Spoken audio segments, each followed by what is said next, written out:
The so-called peace deal outlined by US President Donald Trump in a White House announcement today with Israeli Prime Minister Benjamin Netanyahu represents a defining moment in the Gaza war, which has been going now for almost 2 years. This really amounts to an ultimatum for Hamas.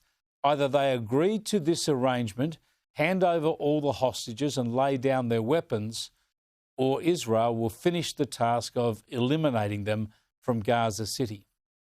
Your plan provides a practical and realistic path forward for Gaza in the coming years, in which Gaza will be administered neither by Hamas nor the Palestinian Authority, but by those committed to a genuine peace with Israel.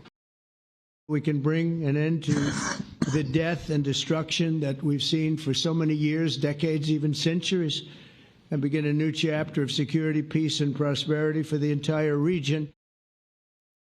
The point here is that there's very little that's new on the table now.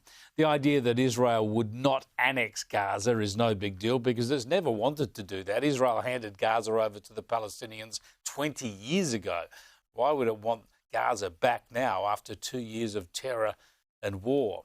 The most important new aspect is the structure of a body to run Gaza. And it's one where former British PM Tony Blair would play a pivotal role, but where the US president would call the shots, as was probably always going to be the reality anyway. The real point of the proposal is that it calls out the deceptive rhetoric of Hamas, which is so often echoed by Western media and politicians, of course. It gives the Palestinians what they say they want, which is pretty much what they had before October the 7th, 2023 anyway, an independently run area not occupied by Israel. Will Hamas accept this proposal? It's unlikely they'll embrace it properly.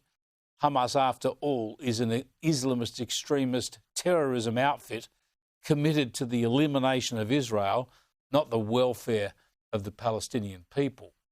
So it could play games with this agreement, or it could sign up to it, then break the ceasefire, as it's done many times before, of course. If the plan does go ahead, Israel and the world will have to accept the reality of Hamas terrorists being released from prisons and evacuated even from Gaza to other nations, which will be a sickening sight given the horrors that these Hamas terrorists have inflicted over the past 2 years. But whatever happens, what's clear is that this is the last chance. If Hamas rejects this offer or breaks the deal after accepting it, Israel will finish the job of rooting out the terror group's leaders in Gaza. And if that's the case, the ruse that most of the global media and most left-of-centre politicians have fallen for will be exposed, because there can't possibly be any reason for rejecting this offer, except, of course, an evil ideological desire to kill Jews and oppose the very existence of Israel at any cost. Leaders like our own Prime Minister have been consistently weak and wrong on Gaza. They've called for ceasefires at every turn before Hamas leaders had been taken out, but before Iran and Hezbollah had been defeated, and before the hostages, of course, have been released. Still, Anthony Albanese welcomed the proposal today. Australia affirms the plan's commitment to denying Hamas any role in the future governance of Gaza, calls on Hamas to agree to the plan, lay down its arms and release all remaining hostages. Well, there's no way that any of these things would have happened if Albanese's repeated calls for ceasefires had been heeded. The only reason Hamas might surrender now is because of the Israeli Defence Force assault on Gaza City, closing in on Hamas's remaining leaders. But Albanese continues to talk about this issue as if he's in some kind of fantasy world. Australia will continue to support efforts to end the war and work towards a just and sustainable two-state solution.